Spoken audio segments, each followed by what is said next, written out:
Latar belakang setiap perusahaan, baik yang berskala besar, menengah maupun kecil, akan berinteraksi dengan lingkungan dimanapun perusahaan tersebut berada. Lingkungan itu sendiri selalu mengalami perubahan-perubahan yang begitu cepat. Lingkungan perusahaan inilah yang mengaruhi baik secara langsung maupun tidak langsung terhadap kinerja perusahaan.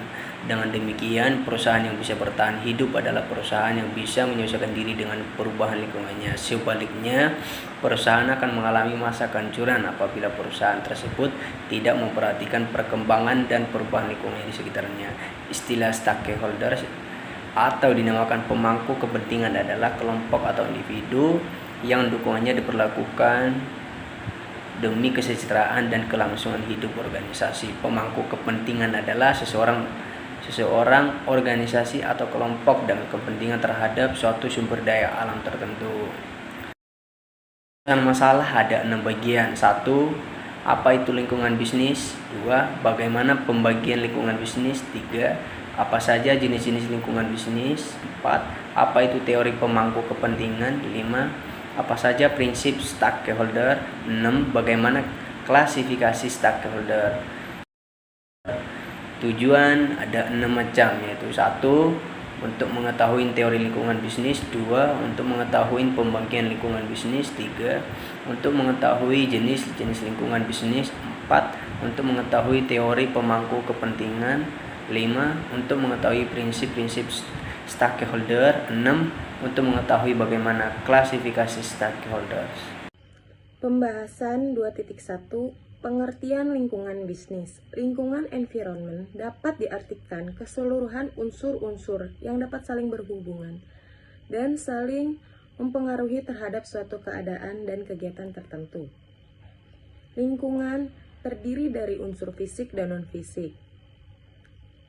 Di dalam dunia bisnis, unsur fisik misalnya teknologi, kondisi alam, dan pemasok. Sedangkan unsur non-fisik dapat berupa adat istiadat masyarakat, kondisi ekonomi, dan norma. Bisnis terdiri atas keseluruhan aktivitas dan usaha untuk mencari keuntungan dengan menyediakan barang dan jasa yang dibutuhkan bagi sistem perekonomian. Inti dari usaha bisnis adalah pertukaran antara pembeli dan penjual. Dari kedua faktor definisi, terdapat kesimpulan bahwa pengertian lingkungan bisnis adalah faktor-faktor yang mempengaruhi secara langsung maupun tidak langsung terhadap manajemen organisasi atau aktivitas usaha.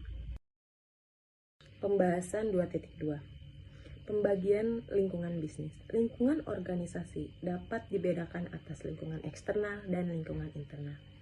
Lingkungan eksternal terdiri dari faktor-faktor yang mempengaruhi organisasi dari luar batas organisasi, sedangkan lingkungan internal meliputi faktor-faktor yang ada di dalam organisasi, berpengaruh terhadap manajemen organisasi. Lingkungan eksternal dari sebuah organisasi pada umumnya dibedakan atas lingkungan umum. Lingkungan khusus bisa juga disebut dengan lingkungan tugas, yang meliputi pemasok, pelanggan, pesaing, pembuat peraturan, dan sertifikat pekerja. Sementara itu, lingkungan internal meliputi faktor-faktor visi, misi, budaya perusahaan, serta gaya manajemen, kebijakan organisasi, karyawan, hubungan antara divisi, dan organisasi informal. Keempat, teori pemangku kepentingan. Pemangku kepentingan atau stakeholder adalah semua individu, kelompok, masyarakat, atau komunitas yang memiliki hubungan dan kepentingan terhadap organisasi atau perusahaan. Dalam organisasi atau perusahaan, stakeholder berperan aktif dan pasif dalam upaya mencapai tujuan organisasi atau perusahaan tersebut. Pada tahun 1984, terbit sebuah buku karangan R.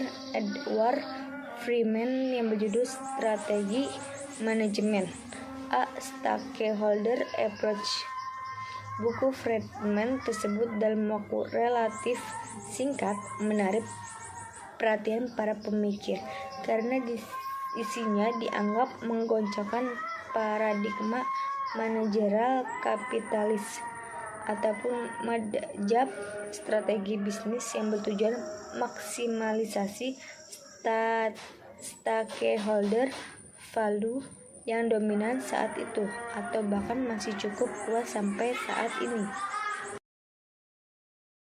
Selanjutnya, saya Maharani Rahadianti akan menjelaskan pembahasan tentang prinsip-prinsip stakeholder.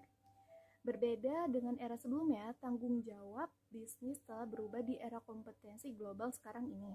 Dari yang tadinya berparadigma stockholder, sekarang beralih menjadi paradigma stakeholder. Dalam paradigma stockholder, orientasi manajemen selalu tertuju kepada pemegang saham. Alasannya adalah manajemen harus bertanggung jawab atas mandat yang telah diberikan untuk mengelola perusahaan pemegang saham.